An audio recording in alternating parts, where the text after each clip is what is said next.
mardi 23. Sur les 3 heures, l'empereur est rentré dans ma chambre. Il voulait se promener. Je l'ai suivi. Il avait la figure sombre. Il souffrait depuis la veille. La grande chaleur dans son tube de calèche lui avait fait mal. Il a eu de dehors une nouvelle porte que l'on pratiquait à le changer tout l'intérieur du cabinet topographique et de l'ancien logement de Madame de Montalon. On ne lui en avait pas parlé, il en a été vivement contrarié et faisant appeler sur le champ, c'est lui qui l'avait ordonné. Les mauvaises raisons que celui-ci a données n'ont fait que le contrarier davantage. Il lui a commandé vivement d'aller à la faire renfermer.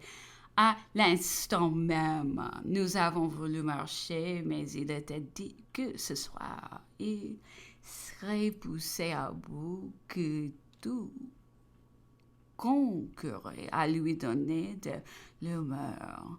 Des Anglais se sont trouvés sur son passage et il les évitait presque avec de la colère, m'observant que bientôt il ne lui serait pas possible de mettre les pieds dehors.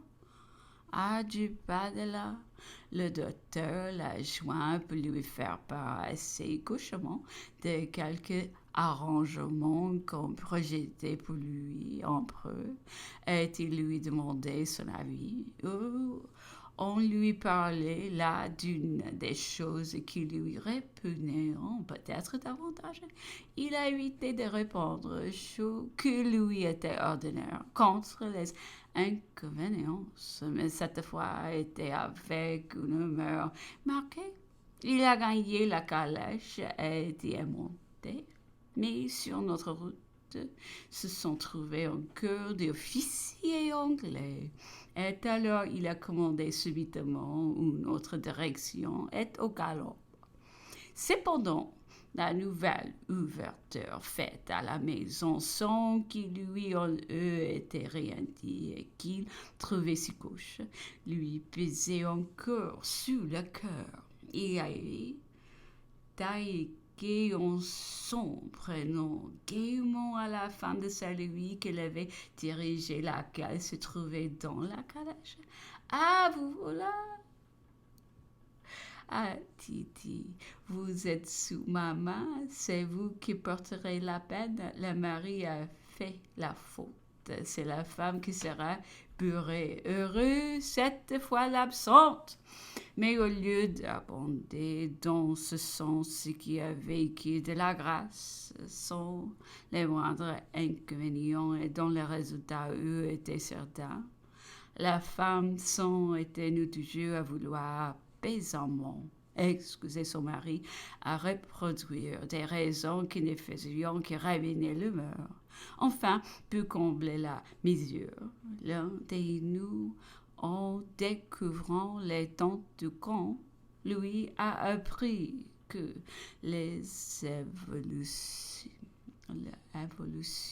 et les manœuvres l'avaient été en réjouissance d'une grande victoire anglaise en Espagne, et que cela est d'autant moins à ce régiment qu'il y avait à peu près péri. Il était facile de lire dans les yeux de l'empereur tout ce qu'il éprouvait d'un tel sujet de conversation. Toutefois, un régiment ne périt jamais devant l'ennemi. Monsieur, il se mortalise, a été toute sa réponse. Il est vrai qu'elle était faite sèchement. Moi, j'ai médité en silence sur cette accumulation de contrariétés, frappant ainsi à coup redoublé. Dans aussi peu de temps, j'ai trouvé l'instant précieux pour un observateur. J'évaluais le supplice qu'elle devait en créer et j'admirais le peu qu'il en laissait échapper. Je me disais, voilà pourtant l'homme intraitable, le tyran. L'on eût dit qu'il m'avait deviné qu'en descendant de la calèche. Et nous trouvons 2 pas en avant. Il m'a dit à mi-voix, si vous aimez étudier les hommes, apprenez jusqu'où peu et la patience est tout ce qu'on peut dévorer. En arrivant, il a demandé du thé. Je ne lui en avais jamais vu prendre. Madame de Montélon occupait pour la première fois son nouveau salon. Il a voulu le voir, a observé qu'elle serait bien mieux que nous tous. Il a fait apporter les échecs, a demandé de feu et de jouer successivement avec plusieurs de nous. Peu à peu, il est revenu à sa situation naturelle. Nous avons éteint l'heure du dîner où il a mangé un peu, ce qui l'a remis tout à fait. Il s'est livré à la conversation et est revenu encore à repasser ses premières années qui ont toujours un nouveau charme pour lui. Il a beaucoup parlé de ses anciennes connaissances, de la difficulté qu'après son élévation, quelques-unes ont eu à pénétrer jusqu'à lui. Et il a observé que si on ne pouvait franchir le seuil de son palais, c'était assurément bien en dépit de lui-même, et qui devait se donc être, disait-il, avec les autres souverains. Et causant de la sorte, nous avons éteint 11 heures sans que l'empereur ni aucun de nous son feu aperçu. Mercredi 24. Aujourd'hui, l'empereur a essayé les billets qui venaient d'être placés, puis il est sorti pendant quelques instants. Le temps était fort humide. Il est rentré presque aussitôt.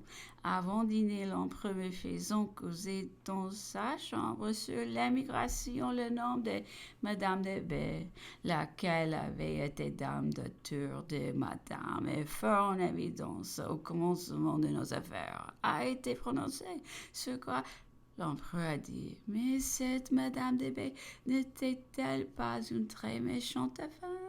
Assurément non, et j'ai répondu, bien au contraire, c'est la meilleure femme du monde. De beaucoup d'esprit et d'un excellent jugement. Eh bien, a dit l'empereur, elle doit avoir beaucoup à se plaindre de moi. Voilà le malheur des faux rappeurs. On me l'a fait fort maltraiter. Oui, sire, vous l'avez rendue très malheureuse.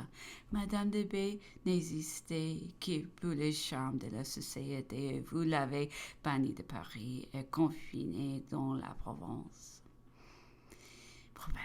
où je l'ai rencontré dans une de mes missions avalant sa langue d'ennui et ne maudissant pourtant pas trop votre majesté sur laquelle je l'ai trouvé très raisonnable. Eh bien, pourquoi n'êtes-vous pas venu me tirer d'erreur? Ah oui, sire, vous nous étiez si peu connus pour ce que je vous connais à présent, que je ne les ai pas osé peu moi-même. Mais voici au mot de Madame de B à Londres, au fort de notre émigration, qui vous le fera plus connaître que tout ce que je pourrais dire au moment de votre arrivée au consulat. Quelqu'un venant de Paris s'est trouvé chez elle à une petite réunion. Il était l'homme de la fête par tous les détails qu'il nous donnait du lieu qui nous intéressait si fort. On le questionnait sur le consul. Il ne peut vivre longtemps, disait-il. Jean, à faire plaisir, c'était son mot. Et s'animant par degrés, il porta peu santé à la mort du premier consul. Oh l'heureux, s'écria aussitôt Madame de B, à la mort d'un homme, fi donc, voici que vaudra mieux, à la santé du roi. Eh bien, je répète que je l'ai fort maltraité, disait l'empereur, et sur les rapports que l'on m'en faisait, on me l'avait représentée comme intrigante, ses mêlant de politique et surtout comme fort adonnée au sarcasme. Et cela me rappelle un mot qu'on lui prête peut-être et qui ne me frappait de reste que parce qu'il était très spirituel. Un personnage distinguer, me disait-on, 7 ans avisé de jalousie, dont elle se justifiait très bien. Ne c'était non pas. Pubatu lui répondit qu'après tout, elle devait bien savoir que la femme de César ne devait point être soupçonnée. À quoi Madame de B trouva plaisant de riposter aussitôt que les 2 petites lignes reçues renfermaient de graves erreurs, car il était notoire à tout qu'elle n'était pas sa femme et que lui n'était pas César. Après le dîner, l'empereur nous allut une partie de dissipateurs et de glorieux. Il laissa interrompu par dégoût. Il ne lui présentait pas assez d'intérêt. Il souffrait beaucoup de son côté droit. C'était le résultat de l'humidité qui l'avait frappé le matin à sa promenade et nous n'étions pas sans crainte que ce ne fût un symptôme de la maladie ordinaire dans ces climats brûlants. En rentrant chez moi, j'ai trouvé une lettre de Londres avec un paquet de quelques effets de toilette. Il venait d'arriver un bâtiment de guerre d'Angleterre. C'était le Griffon, jeudi 25. Sur le 9 heures, j'ai reçu du grand maréchal pour remettre à l'empereur 3 lettres qui étaient pour lui. Elles venaient de Madame Mère, de la princesse Pauline et du prince Lucien. Cette dernière était dans une à moi que le prince Lucien me dressait des robes. D'ici ce mars, j'en ai reçu aussitôt de mon agent d'affaires de Londres. L'empereur passait toute la matinée à lire le papier de 25 avril au 13 mai et contenait la mort de l'impératrice d'Autriche, la prorogation des chambres en France, l'acquittement de Cambronne, la condamnation du général Bertrand. Il a dit beaucoup de choses sur chacun de ces objets. Sur les 3 heures, l'amiral Malcolm a fait demander à être présenté à l'empereur. Il lui a apporté les journaux des débats jusqu'à 13 mai. L'empereur m'a dit de le lui amener et à causer avec lui près de 3 heures. Il plaît fort à l'empereur qu'il a traité du premier instant avec beaucoup d'abandon et de bonhomie, tout à fait comme une ancienne connaissance. L'admiral se trouvait entièrement dans son sens sur une foule d'objets.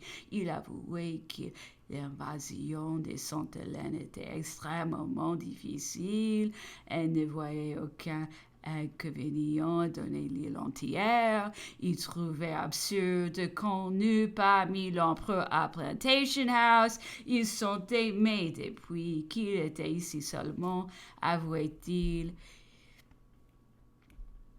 la qualification de général pouvait être injurieuse. Il trouvait que Lady Loudon avait été ridicule ici, qu'elle ferait rire d'elle à Londres. Il pensait que le gouverneur avait de bonnes intentions sans doute, mais qu'il ne savait pas faire. Les ministres, disait-il, avaient eu de l'embarras avec l'empereur, et non, de la haine. Ils n'avaient su qu'en faire. En Angleterre, il était et il demeurait encore un épouvantail pour le continent. Il était une arme trop dangereuse et trop puissante entre les mains de l'opposition.